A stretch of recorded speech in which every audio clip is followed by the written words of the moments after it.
The tar sands of Canada are so rich, the nation is second only to Saudi Arabia for proven crude oil reserves. One of the companies developing the sands, Shell Canada, wants to expand its operations. But this region is also home to several indigenous First Nations communities who fiercely protest Shell's plans. The Athabasca Chipewyan First Nation, ACFN, has challenged the expansion plans in court. Chelsea Fluke is executive director of the Sierra Club Prairie chapter. Welcome to Living on Earth. Hello, thanks for having me. Now tell me, the First Nation objects to Shell's plans to expand its Jack Pine tar sands mine. Why?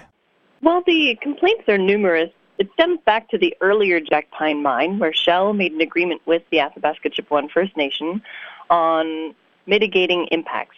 And Shell, according to ACFN, has broken that agreement. When it comes time to making a decision on a new project, how can the First Nation expect any of its concerns to be addressed even when you sign a deal with the exact same company that they don't honor those agreements?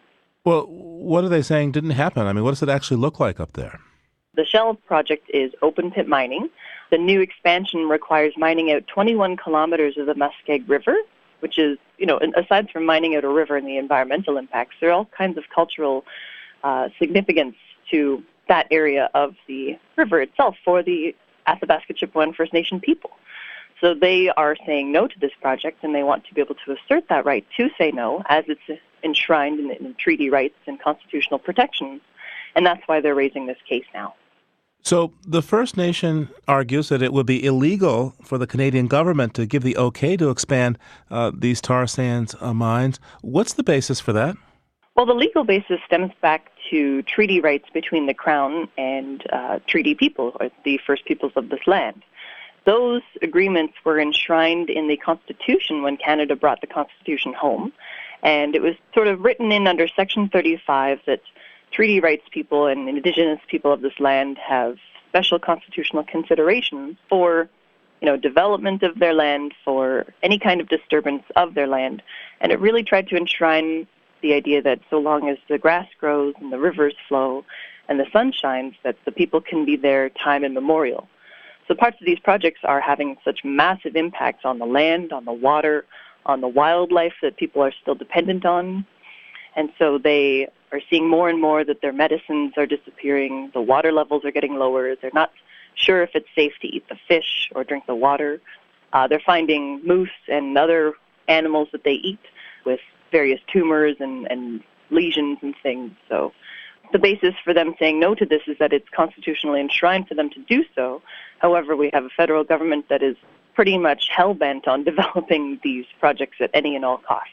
So if I understand you correctly, this treaty was made with the Crown. In other words, it must have been Queen Victoria of England. So this is more than 100 years ago.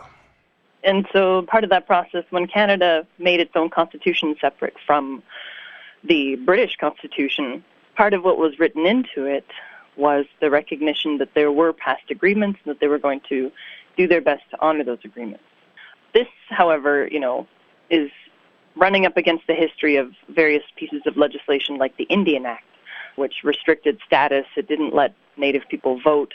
It restricts many things about their lives, and they have to have status cards. And Canada has a long history of residential school systems where they sought to literally kill the Indian in the child, as it was said in the original documents. So there's this long process where there's a cultural and very historical genocide that's happening against these people, where if you can take them off their land, if you can displace them from practicing their traditional ways, then those treaty rights no longer exist. Now, how has the Canadian government reacted to the First Nations charge in this case regarding these tar sands?